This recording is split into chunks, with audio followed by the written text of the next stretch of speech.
کل فیصل کریم کنڈی گورنر کے پی کی مولانا سے ملاقات بھی ہوئی، کیا خاص بات ہوئی ہے کل؟ دیکھیے، بسم اللہ الرحمن الرحیم، بنیادی طور پر تو کل کا مجھے علم نہیں ہے کہ فیصل کریم کنڈی صاحب مولانا صاحب کے پاس بے شک آئے تھے، لیکن اس کی اندر کی معلومات مجھے نہیں ہے کہ مولانا صاحب اور خیبر پختونخوا کے گورنر فیصل کریم کنڈی صاحب کے درمیان کیا بات ہوئی. لیکن ایک بات واضح ہے جو ہر کسی کو معلوم ہے کہ آج خیبر پختونخوا کی جو صورتحال ہے، علی امین گنڈاپور کی استعفیٰ کے بعد وہاں خلا ہے. خیبر پختونخوا میں حکومت ہے نہیں، وہ برائے نام حکومت جو پہلے تھی وہ بھی نہیں ہے.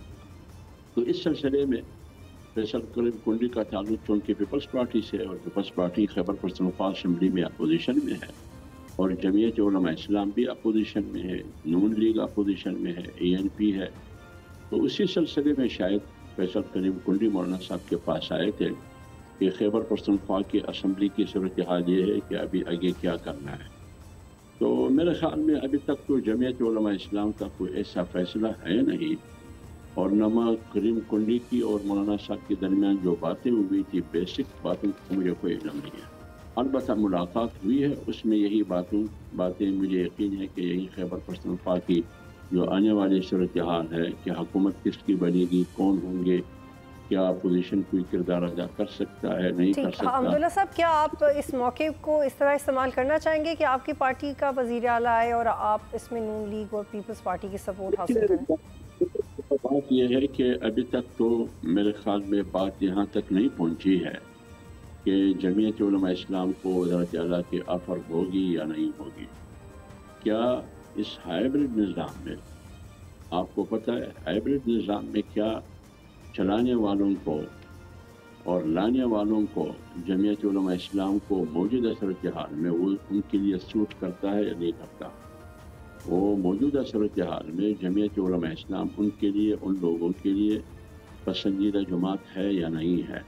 کیونکہ خیبر پختونخوا کی جو صورتحال ہے، پورے ملک کی جو صورتحال ہے اس ہائیبرڈ نظام میں، تو وہ لہٰذا ان قوتوں کو، سیاسی فورسز کو وہ چاہتے ہیں جو وہ اپنی مرضی کے فیصلے ان سے کروا سکے اور اس پر آگے امپلیمنٹیشن بھی ہو. تو اس صورتحال میں جن قوتوں نے علی امین گنڈاپور کو وزارت اعلیٰ کی نشست پر بٹھایا تھا، کیا وہی قوتیں جب سہیل افریدی کو برداشت نہیں کر سکتی؟ بے شک وہ پیٹے کا کیا بندہ ہے، اس کا بیک گراؤنڈ کیا ہے، اس کا مجھے پتہ نہیں ہے. تو کیا جمعیت علماء اسلام کو پسند کرے گی؟ ان قوتوں کے لیے جمعیت علماء اسلام پسند ہے یا نہیں پسند، یہ بات کی بات ہے کہ جب آفر ہوگی نہیں ہوگی تو پھر جمعیت علماء اسلام کا فیصلہ کیا ہوگا. اصل صورتحال یہی ہے جو میں نے آپ کے سامنے رکھا کہ ادھر بات ہو رہی ہے پسندیدہ اور ناپسندیدہ کی، پسند اور ناپسند کی.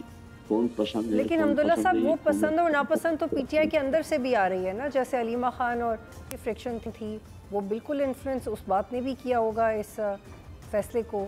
صرف ایک وجہ تو نہیں ہے گنڈاپور صاحب کو ہٹانے کی. یہ آپ کی بات صحیح ہے، آپ کی بات بالکل صحیح ہے. وہ تو آپ مجھے یہ سمجھانا چاہتی ہے کہ علی امین گنڈاپور کی ہٹانے میں اصل کردار کس کا ہے. یہ بھی ایک فیکٹر ہے، یہ بھی ایک وجہ ہو سکتی ہے کہ علی امین اور علیمہ خان کے درمیان جو اختلافات پیدا ہوئے، یہ بھی ایک وجہ ہو سکتی ہے. لیکن میں یہ کہہ رہا ہوں کہ اس وجہ کو آپ یہاں تک تو آپ کہہ سکتی ہے کہ علی امین گنڈاپور کی ہٹانے میں یہ بھی ایک کردار ہے. لیکن اصل میں خیبر پختونخوا میں یا پورے ملک میں جو نظام 8 فروری کے بعد جو نظام حکومت بنائی گئی ہے، جن قوتوں نے بنائی ہے، کیا ان قوتوں کے لیے کون سی پارٹی پسند ہے؟ پھر اس پارٹی میں کون سی شخصیت پسند ہے، کون پسند نہیں ہے؟ تو فیصلہ تو کہیں اور ہو رہا ہے. جس طرح 8 فروری کا فیصلہ کہیں اور تو پھر الحمدللہ سبسکرائب کریں اور بیل دبائیں تاکہ کوئی خبر رہ نہ جائے.